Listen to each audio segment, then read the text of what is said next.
इस वीडियो में मैं आपसे बात करूंगा, जैसा कि आप सभी को मालूम है, अधीनस्थ बोर्ड यानी कि RSMSSP बोर्ड द्वारा 2 जून से लेकर 13 जून तक NHM के 19 एग्ज़ाम आयोजित किए गए हैं, जिसमें आज लास्ट एग्ज़ाम आयोजित किया गया है मॉर्निंग शिफ्ट में GNM का एग्ज़ाम। तो इस वीडियो में मैं आपसे बात करने जा रहा हूं आज के पेपर में पूछे गए प्रश्नों के बारे में। पेपर की PDF आपको हमारे टेलीग्राम चैनल पर देखने को मिलेगी, जिसका लिंक नीचे डिस्क्रिप्शन में दिया हुआ। अगर अभी तक आपने ज्वाइन नहीं किया तो आप जाके ज्वाइन कर सकते हो, क्योंकि उस टेलीग्राम चैनल पर 2 जून से लेकर आज तक यानी कि 13 जून तक जितने भी एग्जाम हुए 19 के 19 एग्जाम के पेपर की PDF अवेलेबल है। और कल आपको इस यूट्यूब चैनल पर अभी तक 19 के 19 जो एग्जाम हुए हैं उनके स्टूडेंट के रिव्यू लिए जाएंगे, जिसके आधार पर एक्सपेक्टेड कट ऑफ भी बताई जाएगी। इसलिए अगर अभी तक आपने चैनल सब्सक्राइब नहीं किया तो चैनल जरूर सब्सक्राइब करें, नोटिफिकेशन भी ऑन रखिए, ताकि जब भी मैं NHM एग्जाम से जुड़ी कोई भी अपडेट लेके आऊँ सबसे पहले आपके पास पहुँचे। तो चलिए वीडियो स्टार्ट करने से पहले एक बार वीडियो को लाइक जरूर करें, क्योंकि वीडियो पर जितने ज़्यादा लाइक आएंगे हम उतने ही अधिक मोटिवेट होते हैं और फिर हम आपके लिए ऐसे ही अच्छे अच्छे कंटेंट लेके आते हैं। तो चलिए वीडियो स्टार्ट करते हैं। वीडियो स्टार्ट करने से पहले एक बार वीडियो को लाइक कर लीजिए, चैनल भी जरूर सब्सक्राइब कर लीजिए। आज के पेपर में भी क्वेश्चन कुछ रिपीट हुए, तो कुछ क्वेश्चन जो मैंने कल ANM का एनालिसिस करवाया उसके बीच बोला था वो क्वेश्चन भी आज पेपर में हूबहू छप गए हैं। वो कौन से क्वेश्चन है वो भी मैं आपको वीडियो में बताऊंगा। तो चलिए वीडियो स्टार्ट करते हैं। पहला क्वेश्चन आज पूछा गया है कि तृतीय राष्ट्रीय स्वास्थ्य नीति भारत में कब लागू की गई। आपके पास ऑप्शन है 1983, 2002, 2017 या 2000। तो तीसरी राष्ट्रीय स्वास्थ्य नीति है, यह भारत में आपके 2017 में लागू की गई है, यानी कि सी आपका करेक्ट आंसर हो जाएगा। नेक्स्ट क्वेश्चन आपसे पंचवर्षीय योजना के बारे में यह पूछा गया है कि निम्न में से कौन सा कथन भारत की दूसरी पंचवर्षीय योजना के बारे में सही नहीं है। पहला कथन दे रखा है, यह योजना महालनोबिस के द्वारा बनाए गए मॉडल पर आधारित थी, यह त्रिक्षेत्रीय मॉडल पर आधारित थी, यह योजना भारत के औद्योगिकरण के लिए थी और इस योजना की अवधि 1956 से 1961 थी। तो दूसरी पंचवर्षीय योजना के बारे में यह बात सही है कि इसकी जो अवधि है वो 1956 से लेकर 1961 तक 5 साल की अवधि थी, एकदम सही है। ये इस योजना का जो लक्ष्य था भारत के औद्योगिकरण के लिए था, ये भी बात सही है। और ये योजना महालनोबिस के मॉडल पर आधारित थी, ये भी सही है। लेकिन जो दूसरा कथन दे रखा है त्रिक्षेत्रीय मॉडल पर आधारित है, यह गलत कथन है। इसका मतलब बी आपका करेक्ट आंसर हो जाएगा, जो कि भारत की दूसरी पंचवर्षीय योजना के बारे में कथन गलत है। तो बी आपका राइट आंसर हो जाएगा। नेक्स्ट क्वेश्चन है, कौन सी संस्था राजस्थान में अटल भूजल स्कीम चलाने के लिए सहायता प्रदान करती है। विश्व बैंक, फ्रांस सरकार, जापानी सरकार, एशिया विकास बैंक। तो इसमें आपका राइट आंसर हो जाएगा विश्व बैंक संस्था है, वो राजस्थान में अटल भूजल स्कीम चलाने के लिए सहायता प्रदान करती है। ये आपका करेक्ट आंसर हो जाएगा। नेक्स्ट क्वेश्चन आपसे पॉलिटी का क्वेश्चन पूछा गया है जीके में कि निम्नलिखित में से कौन सा राज्य भारतीय संविधान की 6ठी अनुसूची में उल्लेखित जनजातीय क्षेत्रों के अंतर्गत नहीं आता है।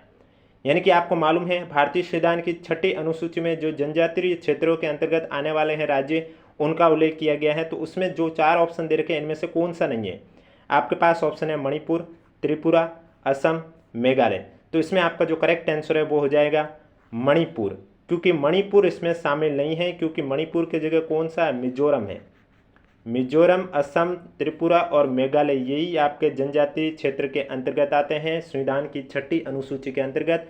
तो करेक्ट आंसर ए हो जाएगा, जो कि इसके अंतर्गत नहीं आता है, वो है आपका मणिपुर। तो ए आपका राइट आंसर हो जाएगा। नेक्स्ट क्वेश्चन, ये क्वेश्चन रिपीट हुआ है, क्योंकि ये क्वेश्चन पहले भी पूछा जा चुका है। 2 जून से लेकर 12 जून तक जो एग्जाम हुए थे उन्हीं में से एक एग्जाम में ये क्वेश्चन पूछा गया था कि NHM के 2 उप मिशन कौन से। NHM राष्ट्रीय स्वास्थ्य मिशन के अंतर्गत 2 उप मिशन कौन कौन से हैं। आपके पास ऑप्शन है RCH फर्स्ट, RCH सेकेंड, या CSSM RMNCH फर्स्ट प्लस ए, CSSM RCH, या NRHM और NUHM। तो इसमें आपका राइट आंसर हो जाएगा NHM के अंतर्गत 2 उप मिशन आता है, एक ग्रामीण और एक शहरी। तो यानी कि एक NRHM और एक NUHM, यानी कि डी आपका करेक्ट आंसर हो जाएगा। एक होता है राष्ट्रीय ग्रामीण स्वास्थ्य मिशन और एक होता है राष्ट्रीय शहरी स्वास्थ्य मिशन। तो डी आपका करेक्ट आंसर हो जाएगा। और अगर अभी तक वीडियो को लाइक नहीं किया तो एक बार वीडियो को लाइक जरूर करें, चैनल भी जरूर सब्सक्राइब करें, क्योंकि कल आपको इस यूट्यूब चैनल पर अभी तक जितने भी पेपर हो चुके NHM के 19 पेपरों की एक्सपेक्टेड कट ऑफ आपके रिव्यू के आधार पर चर्चा की जाएगी और रिजल्ट के समय कट ऑफ नहीं बताई जाएगी। क्यों नहीं बताई जाएगी, ये सभी चर्चा आपको कल इसी यूट्यूब चैनल पर देखने को मिलेगी, इसलिए चैनल जरूर सब्सक्राइब करें। नेक्स्ट क्वेश्चन है, कौन सी समिति को स्वास्थ्य सेवाओं के एकीकरण की समिति कहा जाता है? जंगलवाला समिति, मुखर्जी समिति, भोरे समिति, करतार सिंह समिति। तो इसमें आपका राइट आंसर हो जाएगा जो जंगलवाला समिति है, इसे स्वास्थ्य सेवाओं के एकीकरण की समिति कहा जाता है, ये आपका करेक्ट आंसर हो जाएगा। नेक्स्ट क्वेश्चन है आपके सामने, निम्नलिखित में से कौन सी सेकेंडरी मेमोरी डिवाइस नहीं है? Hard disk drive, CD DVD, memory card या रैम? तो रैम आपकी सेकेंडरी मेमोरी डिवाइस नहीं है, कंप्यूटर का क्वेश्चन है, क्योंकि रैम आपकी प्राथमिक मेमोरी डिवाइस है जिसकी फुल फॉर्म होती है रैंडम एक्सेस मेमोरी, यानी कि डी आपका करेक्ट आंसर हो जाएगा। नेक्स्ट क्वेश्चन है, निम्नलिखित में से कौन सा सिस्टम सॉफ्टवेयर है? सिस्टम यूटिलिटीज, डिवाइस ड्राइवर्स, ये सभी, ऑपरेटिंग सिस्टम। तो सिस्टम सॉफ्टवेयर में आपका यूटिलिटीज़ भी आता है, डिवाइस ड्राइव भी आता है, ऑपरेटिंग सिस्टम भी आता है, ये सभी आपका करेक्ट आंसर हो जाएगा, यानी कि सी आपका राइट आंसर हो जाएगा। नेक्स्ट क्वेश्चन है, भारत सरकार द्वारा राष्ट्रीय मानसिक स्वास्थ्य कार्यक्रम कौन से वर्ष में लागू किया गया? 1999, 1995, 2000, 1982। तो इसमें आपका राइट आंसर हो जाएगा, भारत सरकार द्वारा राष्ट्रीय मानसिक स्वास्थ्य कार्यक्रम आपके 1982 में लागू किया गया है, डी आपका करेक्ट आंसर हो जाएगा। पेपर की पीडीएफ आपको हमारे टेलीग्राम चैनल पर देखने को मिलेगी, जिसका लिंक नीचे डिस्क्रिप्शन में दिया हुआ है। नेक्स्ट क्वेश्चन है, महिला प्रजनन अंगों के वर्गीकरण में निम्नलिखित में से कौन सा शामिल नहीं है? बाह्य जननांग, अंतः जननांग, सहायक प्रजनन अंग, वर्षण। तो इसमें जो वर्षण है ये महिला प्रजनन अंग के वर्गीकरण में शामिल नहीं है, क्योंकि ये पुरुष के प्रजनन अंग में शामिल है, तो डी आपका करेक्ट आंसर हो जाएगा। नेक्स्ट क्वेश्चन है आपके सामने, भारत सरकार के द्वारा राष्ट्रीय किशोर स्वास्थ्य कार्यक्रम कब शुरू किया गया? 7 जनवरी 2012, 7 जनवरी 2013, 7 जनवरी 2014 या 7 जनवरी 2011? तो राष्ट्रीय किशोर स्वास्थ्य कार्यक्रम किसके द्वारा शुरू किया गया है? भारत सरकार के द्वारा। कब शुरू किया गया है? 7 जनवरी 2014 को ये कार्यक्रम शुरू किया गया था, सी आपका करेक्ट आंसर हो जाएगा। नेक्स्ट क्वेश्चन है, भारत सरकार के द्वारा JSSK कब शुरू किया गया? तो पहले तो आपको पता होनी चाहिए JSSK की फुल फॉर्म क्या है। तो JSSK की फुल फॉर्म, J यानी जननी, S यानी शिशु, फिर से S आया, उसका अर्थ हुआ सुरक्षा, और K का अर्थ हुआ है कार्यक्रम। तो जननी शिशु सुरक्षा कार्यक्रम है, ये कब शुरू किया गया है? आपके पास ऑप्शन है 1 जून 2011, 1 जून 2012, 1 जून 2013, 1 जून 2010। तो भारत सरकार के द्वारा JSSK है, ये आपके 1 जून 2011 को शुरू किया गया है, ये आपका करेक्ट आंसर हो जाएगा। अब नेक्स्ट क्वेश्चन यही पूछ लिया गया है कि JSSK की फुल फॉर्म क्या है? जननी शिशु सहायक कार्यक्रम, जननी शिशु सुरक्षा कल्याण, जननी शिशु सुरक्षा कार्यक्रम, जय समान सुरक्षा कार्यक्रम। तो अभी मैंने आपको बताया JSSK की फुल फॉर्म जननी शिशु सुरक्षा कार्यक्रम, यानी कि सी आपका करेक्ट आंसर हो जाएगा। नेक्स्ट क्वेश्चन, RNTCP की फुल फॉर्म क्या है? अनियमित राष्ट्रीय क्षय रोग नियंत्रण कार्यक्रम, संशोधित नया क्षय रोग नियंत्रण कार्यक्रम, संशोधित राष्ट्रीय इलाज नियंत्रण कार्यक्रम या संशोधित राष्ट्रीय क्षय रोग नियंत्रण कार्यक्रम? तो RNTCP की जो फुल फॉर्म है वो संशोधित राष्ट्रीय क्षय रोग नियंत्रण कार्यक्रम, डी आपका करेक्ट आंसर हो जाएगा। नेक्स्ट क्वेश्चन है आपके सामने, क्षय रोग जिसे शॉर्ट में कहते हैं TB का कारण क्या है? Salmonella typhi, vibrio cholerae, Streptococcus, mycobacterium tuberculosis. तो क्षय रोग का कारण है माइक्रोबैक्टीरियम ट्यूबरक्लोसिस, यानी कि डी आपका करेक्ट आंसर हो जाएगा। नेक्स्ट क्वेश्चन, किस समूह के सभी शब्द शुद्ध है? अब मैंने आपको पहले भी कहा था जो शुद्ध शब्द होते हैं अगर इस तरह से समूह में पूछा जाए तो आपको हर जगह एक क्लू ऐसा मिलता है जिससे कि आप क्वेश्चन को सॉल्व कर सकते हैं। जैसे कि पहला क्वेश्चन आप देखोगे तो यहाँ है अत्याधिक और अनाधिकार। अनाधिकार का अंधिकार होता है शुद्ध शब्द, इसका मतलब ये तो सही नहीं होगा, क्योंकि आपको वो समूह पहचाना है जिसमें दे रखे सभी शब्द है वो शुद्ध होने चाहिए। इसी तरह दूसरे में चेक करेंगे यहाँ भूखा लिखा हुआ, जबकि इसका क्या होता है? भूखा होता है। तीसरे में मृग स्तर, ऐतिहासिक धंधा, ये सभी सही लग रहे हैं। उससे पहले हम चौथा देख लेंगे तो यहाँ आप देख सकते हैं पृथक जो गलत लिखा हुआ है, क्योंकि पृथक हमें पता है इस तरह से लिखा जाता है। इसका मतलब तीसरे में हमें गलती नहीं मिल रही है। अब होगी तो भी हमें पता नहीं है, लेकिन हमें जब A, B और D में गलती पता है 100% की कौन से शब्द में है, तो इसका मतलब पीछे तो C ही बचा है, तो उसमें अब गलती हो ना हो हमें भले ही ना पता हो लेकिन हमारा क्वेश्चन है वो सही हो जाएगा। तो सी आपका करेक्ट आंसर हो जाएगा।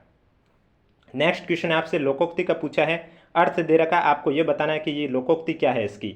अल्पकालीन सुख के अर्थ को प्रकट करने वाली लोकोक्ति का चयन करना है। आपके पास ऑप्शन है, न सावन सुख हो न भादो हरी, 4 दिन की चांदनी फिर अंधेरी रात, अंधे के हाथ बटेर लगना, झटपट की घानी, आधा तेल आधा पानी। तो 4 दिन की चांदनी फिर अंधेरी रात का अर्थ होता है अल्पकालीन सुख, यानी कि बी आपका करेक्ट आंसर हो जाएगा। वीडियो पसंद आ रहा है तो एक बार वीडियो को लाइक जरूर करें, चैनल भी जरूर सब्सक्राइब करें। नेक्स्ट क्वेश्चन है, स्वास्थ्य तंत्र में यूपीएचसी की फुल फॉर्म क्या है। Urban primary health care, upper primary health center, urban primary health center, urban principal health center. तो यूपीएचसी की फुल फॉर्म होती है urban primary health center, C आपका करेक्ट आंसर हो जाएगा। नेक्स्ट क्वेश्चन है, निम्न में से कौन सा रोग है वो बैक्टीरिया द्वारा होता है। एड्स, इन्फ्लुएंजा, हेजा, डेंगू। तो हेजा रोग आपके बैक्टीरिया द्वारा होता है, यानी कि सी आपका करेक्ट आंसर हो जाएगा।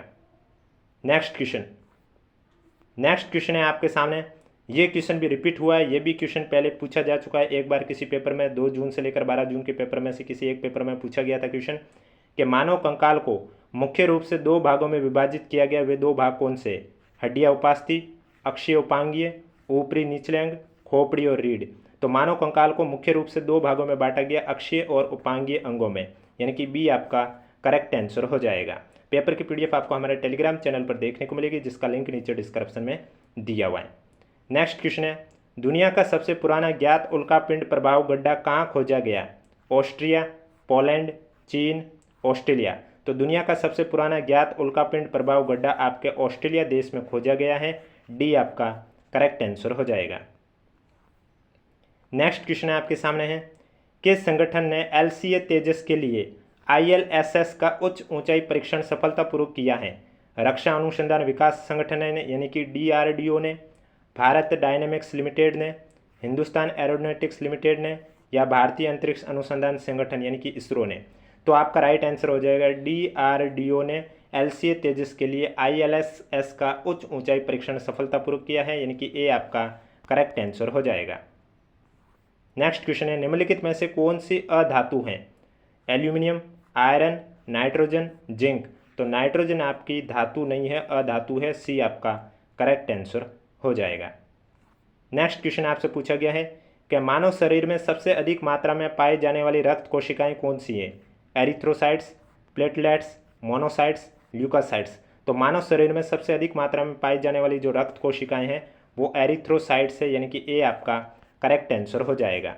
नेक्स्ट क्वेश्चन ये क्वेश्चन जो कि कल मैंने आपका जब एएनएम का पेपर सॉल्यूशन करवाया था उसमें जब विटामिन की बात आई तो मैंने आपको कहा था आपको आगे पेपर में देखने को मिल सकता है कि विटामिन किस टाइप के है, कि जल में घुलनशील कौन सा है और वसा में घुलनशील कौन सा है। ये मैंने कल आपसे चर्चा की थी और ये दोनों क्वेश्चन आज के पेपर में छप चुके हैं, यानी कि जल में घुलनशील विटामिन भी क्वेश्चन आया है और वसा में घुलनशील विटामिन क्वेश्चन भी आया है। तो क्वेश्चन है आपके सामने, निम्नलिखित में से कौन सा विटामिन जल में घुलनशील है। Vitamin K, vitamin C, vitamin E, vitamin A. तो जल में घुलनशील आपके 2 विटामिन है, एक है बी और एक है सी। तो ऑप्शन में आपका सी दे रखा है, यानी कि बी आपका करेक्ट आंसर हो जाएगा कि विटामिन सी है वो आपके जल में घुलनशील है। और इसकी चर्चा मैंने कल आपको जब एएनएम का पेपर सॉल्यूशन करवा रहा था उस समय भी मैंने आपको ये बात कही थी। दाएं फेफड़े में कितने लोब होते हैं। 2, 3, 4, 1। तो दाएं फेफड़े में आपके 3 लोब होते हैं, यानी कि बी आपका करेक्ट आंसर हो जाएगा। नेक्स्ट क्वेश्चन है आपके सामने, महामारी विज्ञान शब्द कहाँ से व्युत्पन्न हुआ है। Greek, French, British, Latin. तो महामारी विज्ञान शब्द ये आपके ग्रीक से व्युत्पन्न हुआ है, यानी कि ए आपका करेक्ट आंसर हो जाएगा। नेक्स्ट क्वेश्चन, ये भी क्वेश्चन आपका रिपीट हो चुका है कि महिला प्रजनन प्रणाली में निषेचन कौन सी जगह पर होती है। फैलोपियन नली, गर्भाशय गिरवा, योनि, गर्भाशय। तो महिला प्रजनन प्रणाली में जो निषेचन होता है वो फैलोपियन ट्यूब या फैलोपियन नली में होता है, यानी कि ए आपका करेक्ट आंसर हो जाएगा। नेक्स्ट क्वेश्चन है आपके सामने, ये क्वेश्चन आ चुका है जो कि मैंने अभी आपसे बात की है, निम्नलिखित में से कौन सा विटामिन वसा में घुलनशील है। थोड़ी देर पहले पूछा गया था जल में घुलनशील कौन सा है, अब पूछा गया है वसा में घुलनशील विटामिन कौन सा है। आपके पास ऑप्शन है vitamin C, vitamin D, vitamin बी12, विटामिन बी। तो मैंने आपको पहले भी कहा था जल में घुलनशील विटामिन है बी और सी, और वसा में जो घुलनशील विटामिन है वो आपके कौन से विटामिन है, ए, डी, ई, के। तो अब ऑप्शन में आप देख सकते हैं इन चार में से आपका ऑप्शन डी आ रहा है, विटामिन डी ऑप्शन में आ रहा है। इसका मतलब बी आपका करेक्ट आंसर हो जाएगा कि विटामिन डी है वो आपके वसा में घुलनशील विटामिन है। अगर वीडियो को लाइक नहीं किया तो एक बार वीडियो को लाइक जरूर करें, चैनल भी जरूर सब्सक्राइब कीजिए, क्योंकि कल मैं आपको बताने जा रहा हूँ 19 के 19 पेपरों के कट ऑफ के बारे में चर्चा इस यूट्यूब चैनल पर की जाएगी। हिंदी में संधि से पूछा गया क्वेश्चन है कि अजंत शब्द में कौन सी संधि होगी, यण संधि, विसर्ग संधि, व्यंजन संधि, अयादि संधि। तो अजंत में आपके कौन सी संधि होगी, व्यंजन संधि होगी, सी आपका करेक्ट आंसर हो जाएगा। क्योंकि अजंत का जो संधि विच्छेद करेंगे तो अच प्लस अंत होता है, अच प्लस अंत, और उसमें कौन सी संधि हो जाएगी, व्यंजन संधि हो जाएगी, तो सी आपका राइट आंसर हो जाएगा।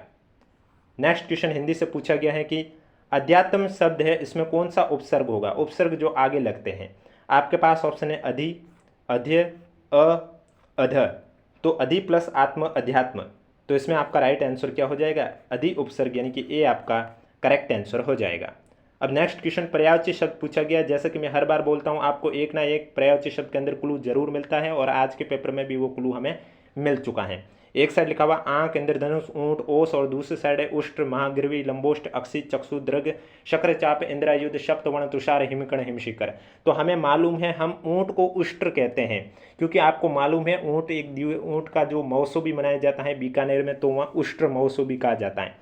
तो ऊंट को उष्ट्र भी कहा जाता है। सी का पहला जब ऑप्शन में देखोगे तो सी का पहला आपको बी के अलावा कहीं पर भी देखने को नहीं मिल रहा है, या फिर दूसरा जो आपको क्लू आंख से मिल रहा है जिसे चक्षु या अक्षी भी कहते हैं, यानी कि पहले का दूसरा भी आप देख सकते हैं। अब हम चेक करते हैं, आंख का हो जाएगा अक्षी, चक्षु, दृग, इंद्रधनुष में हो जाएगा आपका शुक्रचाप, इंद्रायुध, सप्तवर्ण, ऊंट में हो जाएगा उष्ट्र, महागिरो, लंबोष्ट, और ओश में हो जाएगा तुषार, हिमकण, हिमशिखर। अब इंद्रधनुष में 7 रंग होते हैं, तो सप्तवर्ण से भी आप ये चेक कर सकते हैं। नेक्स्ट क्वेश्चन है आपके सामने, तपेदिक का कारक एजेंट कौन सा है, क्लेमाइडिया, ई कोली, माइकोबैक्टीरियम ट्यूबरकुलोसिस या माइकोबैक्टीरिया। तो तपेदिक का जो कारक एजेंट है वो आपका हो जाएगा माइकोबैक्टीरियम ट्यूबरकुलोसिस, सी आपका करेक्ट आंसर हो जाएगा। नेक्स्ट क्वेश्चन, COPD श्वसन बीमारी का पूरा नाम क्या है।